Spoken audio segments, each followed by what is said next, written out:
निर्माण विधि, प्रश्नावली का निर्माण कैसे किया जाता है, इस पर आज हम डिस्कस करेंगे। प्रश्नावली का निर्माण जितनी सावधानी पूर्वक एवं व्यवस्थित रूप से किया जाता है, अनुसंधान के लिए सामग्री का संकलन उतना ही उपयोगी माना जाता है। प्रश्नावली में सूचनादाता स्वयं ही प्रश्नों को समझकर उनके उत्तर देता है। अतः प्रश्नावली के निर्माण के समय सूचनादाताओं के ज्ञान को आधार बनाना पड़ता है। क्षेत्र में अनेक प्रकार के सूचनादाता होते हैं जो बौद्धिक दृष्टि से समान नहीं होते। ऐसी स्थिति में प्रश्नावली के निर्माण में इस बात का ध्यान रखा जाना चाहिए कि सूचनादाता स्वयं ही प्रश्नों को समझकर उनके उत्तर दे सके। इस दृष्टि से प्रश्नावली के निर्माण में निम्नलिखित बातों का ध्यान रखना आवश्यक होता है।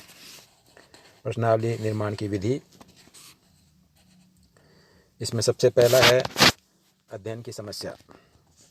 प्रश्नावली द्वारा अध्ययन करने एवं प्रश्नों की रचना करने के लिए अध्ययन की समस्या को भलीभांति समझ लेना चाहिए एवं उसका विश्लेषण कर लेना चाहिए।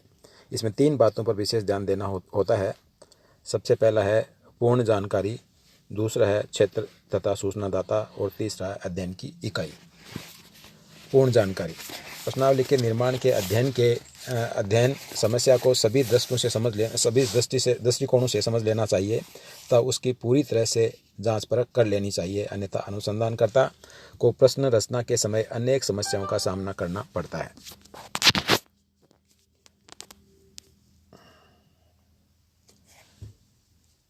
अतः उसे समस्या के विभिन्न पक्षों से परिचित होना आवश्यक होता है तथा उसे विषय से संबंधित विशेषज्ञों की भी जानकारी होनी चाहिए, तभी प्रश्नावली का निर्माण उचित चरणों में हो सकेगा। दूसरा है क्षेत्र तथा सूचनादाता।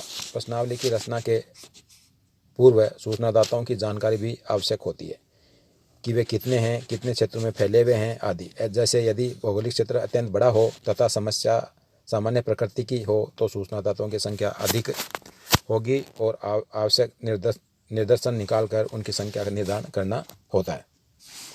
दूसरा है अध्ययन की इकाई।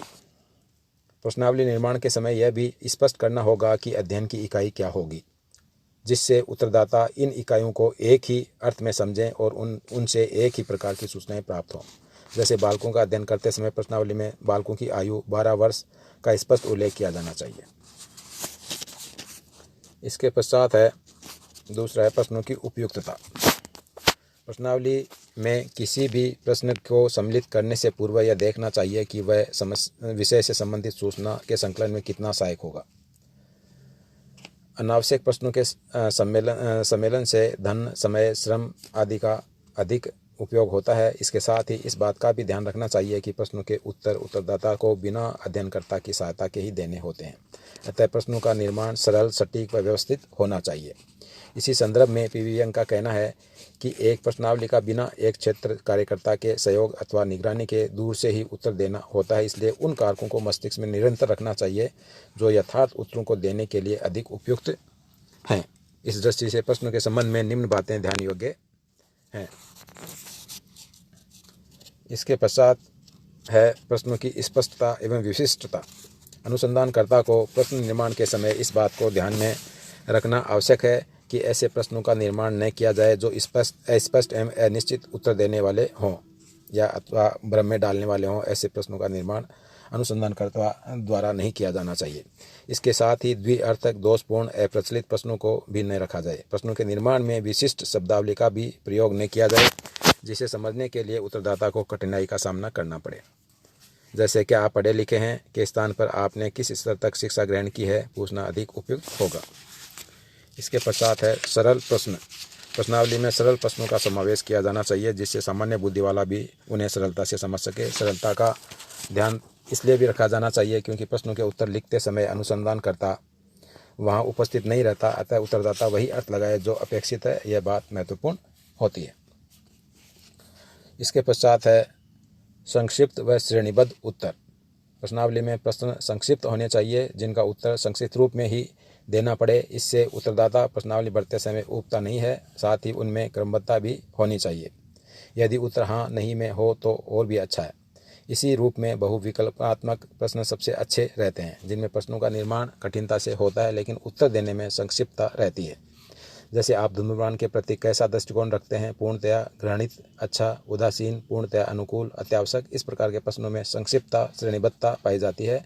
उत्तरदाता से भी इनका उत्तर स्वतंत्रतापूर्वक लिया जा सकता है। वैश्विक प्रश्न, ऑब्जेक्टिव क्वेश्चंस।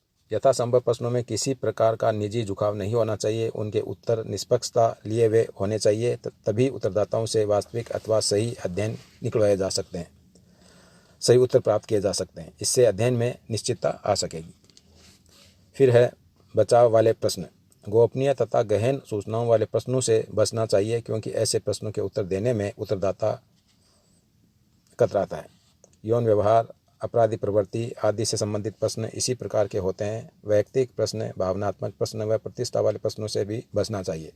जहाँ तक हो सके पक्षपातपूर्ण प्रश्न, रूढ़ियुक्त प्रश्न, भावनात्मक प्रश्न भी प्रश्नावली में नहीं सम्मिलित किए जाने चाहिए। इन प्रश्नों के कारण प्रश्नावली का वापस लौटना भी संभव नहीं हो पाएगा। इसके पश्चात है स्पष्ट भाषा। प्रश्नावली की भाषा इस प्रकार की होनी चाहिए कि जिससे उत्तरदाता उसको ढंग से समझ सके। उसमें कठिन, अप्रचलित, क्लिष्ट व द्विअर्थी शब्दों का प्रयोग नहीं किया जाना चाहिए। द्विअर्थी, भावनात्मक, अनुमानित सूचना वाले शब्दों का प्रयोग भी नहीं होना चाहिए। स्पष्ट भाषा के साथ साथ प्रश्नावली की इकाइयाँ भी स्पष्ट होनी चाहिए। जैसे तुम्हारी आयु क्या है, यह अस्पष्ट भाषा वाला प्रश्न है, क्योंकि इसकी भाषा से यह स्पष्ट प्रतीत नहीं हो रहा कि अनुमानित आयु पूछी जा रही है अथवा निश्चित आयु। अतः यदि यह पूछा जाए कि आपकी जन्म तिथि क्या है, तो यह स्पष्ट प्रश्न होता है। इसके पश्चात है कम प्रश्न। प्रश्नावली में प्रश्नों की संख्या कम होनी चाहिए। संक्षिप्तता का गुण होने से प्रश्नावली जल्दी भरी जाएगी और उसके प्रति उत्तरदाता की रुचि बनी रहेगी तथा शीघ्रता से भी भरी जाकर वापस आने की उम्मीद पूरी बनी रहती है। अधिक प्रश्नों के होने से धन, समय व श्रम तीनों का दुरुपयोग होता है। इन सब कारणों से प्रश्नावली में प्रश्नों की संख्या सीमित होनी चाहिए।